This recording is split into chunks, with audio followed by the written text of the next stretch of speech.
joining us on the Harbor One Hotline. Tommy, a busy day as the carousel continues to spin. We just played that sound of you talking about Nick Caley and his interview, and you seemed a little frustrated at the fact that they had this guy in-house and they could have made all this happen last year, and now they're finally getting around to it. Is this enough? Is this enough to keep Nick Caley in Foxborough? I don't know, but I did find fascinating your conversation with Meg. I love it because what are the Patriots doing? In many ways, I think what Meg is alluding to is right on the money with Nick Caley. All right, we want Bill O'Brien to be our offensive coordinator. He is our primary target. Our eggs are in that basket. So what are we doing alternatively? Well, we're going to bring in guys like Keenan McCardell, who Bill has a relationship with from when he was with the Browns, has huge respect for. That does him a solid. Does Nick Caley a solid by giving him an opportunity to interview. Adrian Clem, former Patriot, bring him in, do him a solid. I do think that all of these things have to be interrogated for why are they doing them. Bill has already interviewed. Everyone expects that he will get and be offered the job. It's just a matter of him seeing his way toward doing it. So I think a lot of the other interviews are whether or not are an exercise in checking boxes for people they want to do favors for or do right by. So whether Nick stays as offensive coordinator or a tight ends coach, I couldn't tell you, but that's probably my best read on the entire situation as it stands. Tom, looking at some of the candidates that they have been interviewing and the different systems that they come from, how much of this is maybe Bill exercising a little curiosity about what the rest of the league is doing in terms of their offensive systems and the innovation in the game? I think it's something that it is something Phil Perry pointed out, and it's really worth taking a longer look at because the Patriots tried to pivot last year to more wide zone San Francisco 49ers-based Shanahan offense. Keenan McCardell has experience in that. He came up in that. He understands it. He developed wide receivers in that. Just because it didn't work with Matt Patricia trying to do it in his first year as a play caller and offensive coordinator, that shouldn't be a surprise that it didn't work. He would have been overmatched if the Patriots didn't change anything because it's harder than he thought and Bill thought. But you can't throw out the baby with the bathwater if they thought that it had elements of positivity to it. What I think will happen is if Bill O'Brien does come in, Meg, is they'll try and go towards some of the Alabama stuff while still implementing some of the things they liked about the Shanahan offense because they did have a logical reason for wanting to pivot to it. It's more user-friendly. With that in mind, Bill O'Brien, if he comes in here, bit of a red ass, Tommy, and we know that Mac Jones can be a bit of a red ass himself. Mac said that he wanted to be coached harder. Is that the kind of harder coaching that he's looking for? I would hope so. I mean, I like when people get into it and passionate about it and emotional about it. If they're both talented and no one's getting yelled at because they're incompetent, that's the issue. If two people can get pissed off because things aren't working and they're holding each other to an extremely high standard, that happens. If one person just can't carry their weight and the other person eventually says, I can't listen to you anymore, get the bleep out of here, which is basically what happened after the Buffalo game, then it's a bigger issue. It all stems from respect, right? What's the level of respect before two people start yelling at each other and what happens afterward? This might be like a little woo-woo, Tom, but in terms of Bill O'Brien coming from Alabama and having worked for Nick Saban, and you as somebody who's covered Bill O'Brien, how big of a deal would it be for him to be able to rebuild some of the trust with Mac Jones and the rest of the offensive guys in the locker room? Because it seems like there was a breakdown behind closed doors during the season.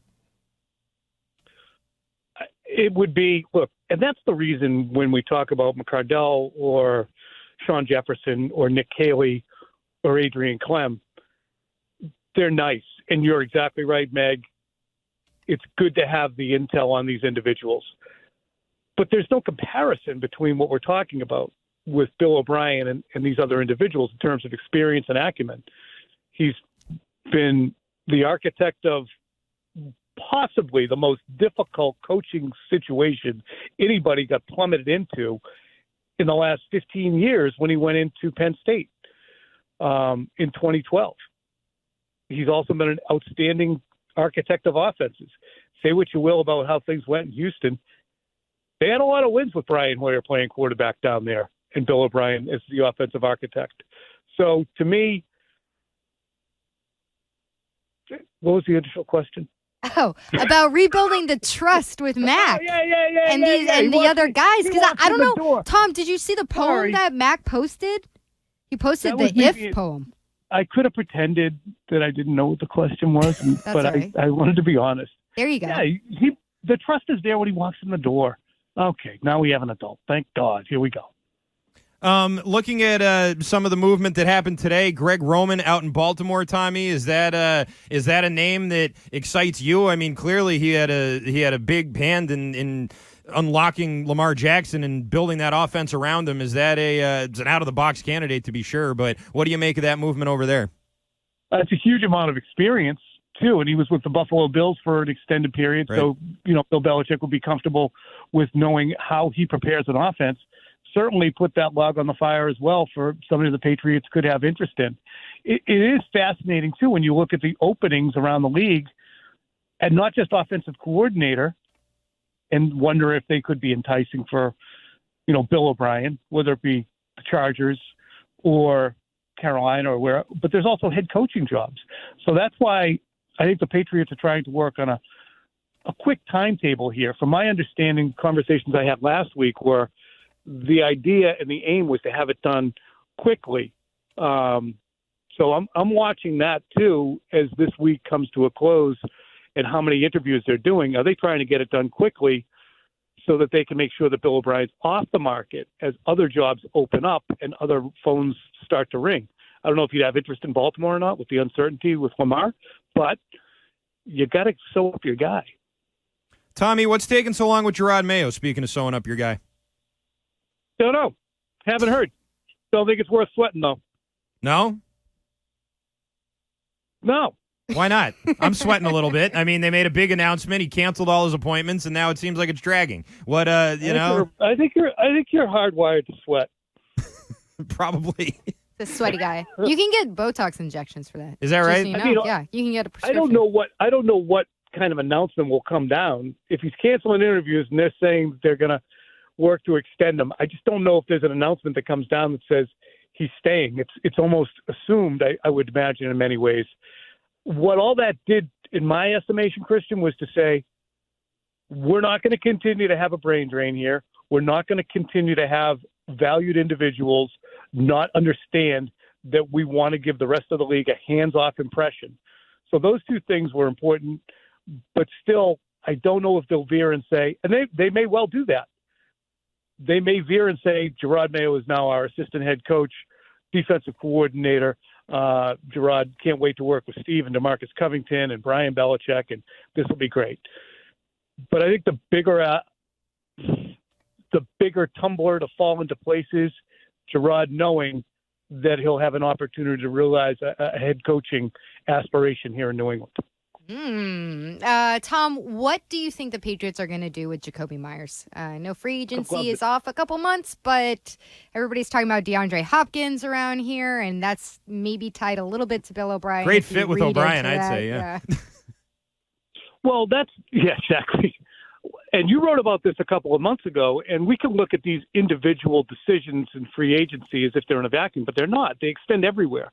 So if the Patriots do re-up with a player like Jakobi Meyers, who I believe that would be a very sensible thing to do based on his production in the past and projected going forward, do they need to do anything else? Do they need to go get DeAndre Hopkins? Do they need to try and venture a trade for T. Higgins? Do they need to draft anyone? Or do they say, look, we're going to give this kid $10 million a year, $11 million a year, and he's already produced for us for 4 seasons at a total of $6 million, and we'd rather give him $10 million a year for 4 years than have another mistake like we did with Nelson Aguilar where we gave him 22 for 2 and he did nothing. Do you know that last season, Jakobi Meyers had 67 catches for like 803 and 6 touchdowns, and between them, Kendrick Bourne and Nelson Aguilar had 66 catches for 795 and 3 touchdowns. He doubled the output in terms of touchdowns and exceeded them in terms of yards and receptions in 14 games. Those guys played 32 combined. Re-sign him. You got enough stuff in the house with Parker, Bourne, Thornton, your tight ends. Go get yourself a little third down back and you're good to go. All right, Tommy, before we let you go, what is your favorite athlete to chant sarcastically at their first name, if you know what I'm talking about? Dare, or, growing up, who was your favorite athlete to chant at? To heckle. Yeah. Hey, at my age? Bob Pettit? I would say Reggie. Reggie Miller? No, friggin' Reggie Jackson. Reggie How Jackson. old are you? I don't know. It's a lot of Reggies out there. I don't know. All right, Tommy Curran, Reggie Jackson hater. There you go. Tommy, thanks so much.